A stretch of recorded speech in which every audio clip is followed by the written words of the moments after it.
নমস্কাৰ বন্ধুসকল, আজি মই আপোনালোকলৈ আনিছো আন এক নতুন ভিডিঅ'। এই ভিডিঅ'টোৰ জৰিয়তে মই মৰেল এডুকেশ্যন, যিটো নৈতিক শিক্ষা, এই নৈতিক শিক্ষাৰ ওপৰত দুএষাৰ আলোচনা কৰিবলৈ মই আজি এই ভিডিঅ'টো সাজি উলিয়াইছো। আৰু নৈতিকতা বা নৈতিক শিক্ষা নোহোৱাকৈ শিক্ষা সম্পূৰ্ণ হ'বই নোৱাৰে। আধৰুৱা নৈতিক শিক্ষা অবিহনে শিক্ষা আধৰুৱা। কাৰণ নৈতিক শিক্ষাৰ লগত আমাৰ যিটো শিক্ষা, যাক আমি শিক্ষা বুলি কওঁ, অলৰাউণ্ড ডেভেলপমেণ্ট, মানে গোটেই জীৱন জুৰি মানে চলা এটা প্ৰক্ৰিয়া, আমাৰ চাৰিও দিশত যিটো আমাৰ উন্নয়ন, সেইটোৱে শিক্ষা। কিন্তু এই ক্ষেত্ৰত যদি আমাৰ নৈতিক শিক্ষাখিনি নাথাকে, তেন্তে সেই শিক্ষা আধৰুৱা, যাৰ ফলত বহুতো মানে সমস্যাৰ দেখা দিয়ে। আমি আজিকালি যিবিলাক স্কুলৰ পাঠদানে হওক বা যিকোনো অনুষ্ঠান প্ৰতিষ্ঠানৰে আমি বস্তুবিলাক আমি দেখিলে গম পাওঁ যে নৈতিকতাৰ যিটো পাঠ, নৈতিক শিক্ষাৰ যিটো পাঠ প্ৰায় নোহোৱা হৈ গৈছে। দুই এটা পাঠ নথকা নহয়। আজিকালি এই মৰেল এডুকেশ্যন, এইটো আমাৰ ক'ত প্ৰাইভেট যিবিলাক স্কুলত, ইয়াত মানে লোৱাৰ ক্লাছবিলাকত দিয়া দেখা যায়।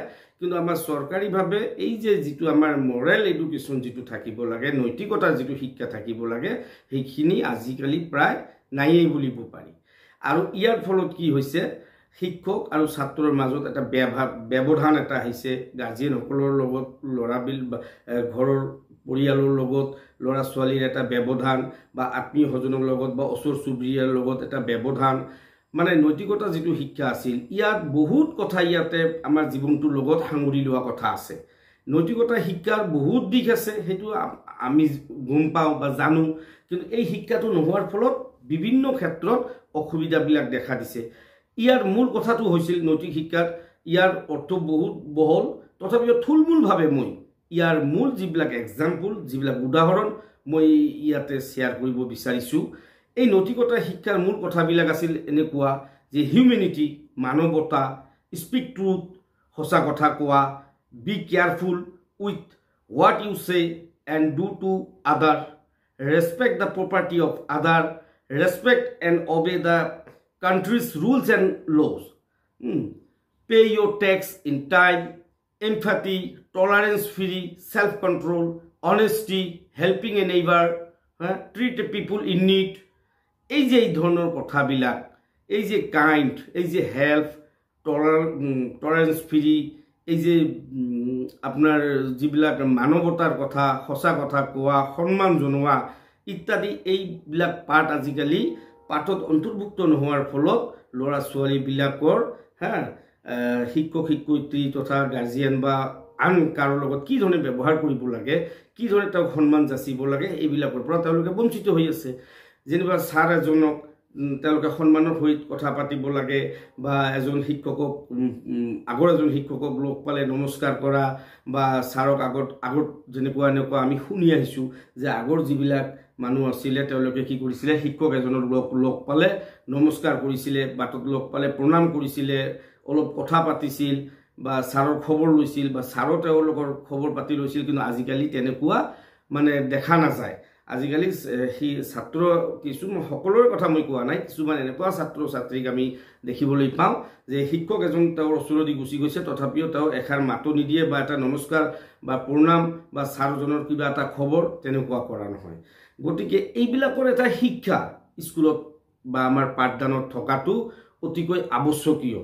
কিন্তু যদিও দিয়া নাই, ইয়াৰ দিব লগা দিশ বহুতো আছে। কিন্তু আমি এই নৈতিকতাৰ শিক্ষাখিনি আমাৰ নিজৰ ঘৰৰ পৰাও আমি ল'ৰা ছোৱালীবিলাকক দিব পাৰোঁ।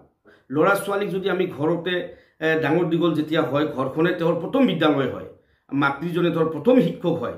গতিকে এই ঘৰখনৰ পৰাই আমি ল'ৰা ছোৱালীবিলাকক নৈতিকতাৰ শিক্ষা দিব পাৰোঁ। কেনেকৈ দিব পাৰোঁ? ল'ৰা ছোৱালীক আমি সৰুৰে পৰা মানে মানুহক সন্মান যচা, বা মানুহক কেনেকৈ ডাঙৰ মানুহ আহিলে তেওঁক ৰেচপেক্ট কৰিব লাগে, বহিবলৈ ক'ব লাগে, বা সেইজন মানুহৰ আগত কেনেকৈ আমি মানে ব্যৱহাৰ হ'ম সেই বিষয়ে শিকাব লাগে। যে শিক্ষকক যে প্ৰণাম কৰিব লাগে, বা মাক দেউতাকক যে সেৱা কৰিব লাগে, বা এই বিপদজনক কামত যাতে মানে তেওঁলোকে নাযায় তাৰ কাৰণে যে শাক বাচন ইত্যাদি, যে হেল্পিং নেইবাৰ, যে আমি ল'ৰা ছোৱালীক যিবিলাক আমাৰ ওচৰে পাজৰে যিবিলাক মানুহ আছে, এইবিলাকক তোমালোকে তেওঁলোকৰ বিপদৰ সময়ত হেল্প কৰা, সকলোৰে লগত অনেষ্টি যিটো মানে ভাল ব্যৱহাৰ সেইটো কৰা, নিজকে কণ্ট্ৰল ৰখা, এইবিলাক আমি ঘৰৰ পৰাই মানে ল'ৰা ছোৱালীহঁতক আমি দিব পাৰোঁ। ট্ৰিট পিপুল ইন নিড, যাৰ প্ৰয়োজন অনুযায়ী সেইজন প্ৰয়োজন অনুসৰি সেইজন মানুহক আমি মানে সহায় কৰা, সঁচা কথা কোৱা, হিউমেনিটি মানৱতা দেখুওৱা, এইবিলাক আমি ইচ্ছা কৰিলে ল'ৰা ছোৱালীক ঘৰতে দিব পাৰোঁ। নৈতিক যিটো বিকাশ, নৈতিক শিক্ষাৰ যিটো বিকাশ তেওঁলোকৰ আমি আনি দিয়াত সহায় কৰিব পাৰোঁ।